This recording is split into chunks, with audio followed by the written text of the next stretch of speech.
Hello guys, इस video में हम स्टार्ट करेंगे difference between audit and investigation. सबसे पहले हम जानते हैं कि इन दोनों का मतलब क्या है। तो हम जानते हैं कि ऑडिट का मतलब क्या है। ऑडिट जो होता है वो पूरी फाइनेंशियल स्टेटमेंट्स का होता है, ठीक है। बट जो इन्वेस्टिगेशन होता है वो किसी पर्टिकुलर थिंग का होता है, जिसमें मान लो ऑडिटर को लग रहा है कि कुछ इसमें फ्रॉड हो सकता है या कुछ गलती है, तो सिर्फ उसी चीज का इन्वेस्टिगेशन होता है। पूरी फाइनेंशियल स्टेटमेंट्स का और इन्वेस्टिगेशन नहीं होता। बट ऑडिट पूरी फाइनेंशियल स्टेटमेंट्स का होता है। सबसे पहले हम जानते हैं कि इसका मीनिंग क्या है, ठीक है, जो मैंने आपको बताया अभी। Audit is a systematic independent examination of financial statement to form an opinion whether financial statement giving true and fair or not।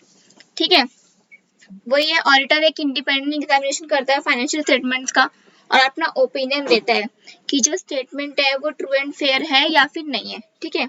Investigation shall be a undertaken for special purpose which can be variance from assignment to assignment. Okay, investigation किसी particular special purpose के लिए किया जाता है, ठीक है। हर चीज के लिए इन्वेस्टिगेशन नहीं होता।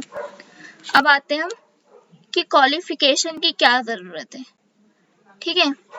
तो ऑडिट में क्या होता है, in order to undertake audit auditor should have prescribe qualification, ठीक है।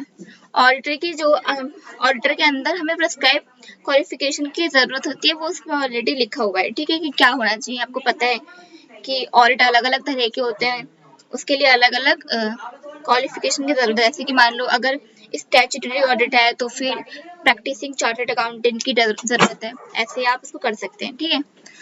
आते हैं इन्वेस्टिगेशन में। इन्वेस्टिगेशन में नो सच प्रिस्क्राइब क्वालिफिकेशन, मतलब इसमें कुछ ऐसा बताया नहीं है कि यही होना चाहिए जो इन्वेस्टिगेशन कर रहा है। इसमें मतलब कोई भी हो सकता है इन द केस, ठीक है। Qualification order to perform investigation. आते हैं व्यू, इसका व्यू क्या है, ठीक है। सबसे पहले आते हैं auditor shall provide reasonable assurance true and fair view, ठीक है। जो ऑडिटर है वो ट्रू एंड फेयर व्यू देता है, मतलब मोर देन 50% की श्योरिटी देता है, ठीक है। बट जो इन्वेस्टिगेशन है वो हमें एब्सोल्यूट एश्योरेंस देती है, मतलब ट्रू एंड करेक्ट व्यू, मतलब 100% करेक्ट, ठीक है। अब आते हैं नेचर, इसका नेचर क्या है, ठीक है।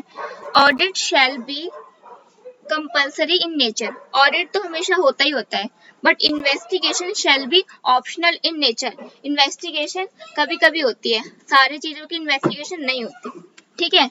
अब आते हैं पीरियड कवर्ड। सबसे पहले आते हैं पीरियड कवर, ठीक है। तो audit shall be done for full financial year. जो ऑडिट होता है वो पूरे एक साल के लिए होता है, पूरे एक फाइनेंशियल ईयर के लिए होता है।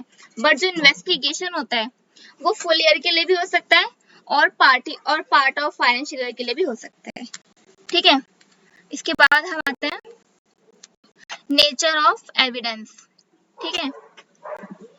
अब आते हैं नेचर ऑफ एविडेंस। तो in case of audit evidence shall be persuasive in nature. In case of investigation audit evidence shall be conclusive in nature. सबसे पहले हम जानते हैं पर्सुएसिव नेचर और कंक्लूसिव एविडेंस, इन दोनों में डिफरेंस क्या है। तो पर्सुएसिव में क्या होता है कि हम ना 100% से कम की श्योरिटी लेते हैं, मतलब लेस देन 100%। जो प्रूफ होते हैं वो लेस देन 100% ठीक होते हैं। बट जो कंक्लूसिव नेचर के होते हैं वो 100% करेक्ट एविडेंस होते हैं, ठीक है। सो आई होप आपको इन दोनों का मतलब समझ आया होगा और ऑडिट एंड इन्वेस्टिगेशन के बीच का डिफरेंस भी समझ आ गया होगा। अगर फिर भी आपको कोई भी डाउट है तो आप मुझसे कमेंट में पूछ सकते हैं। And thank you so much.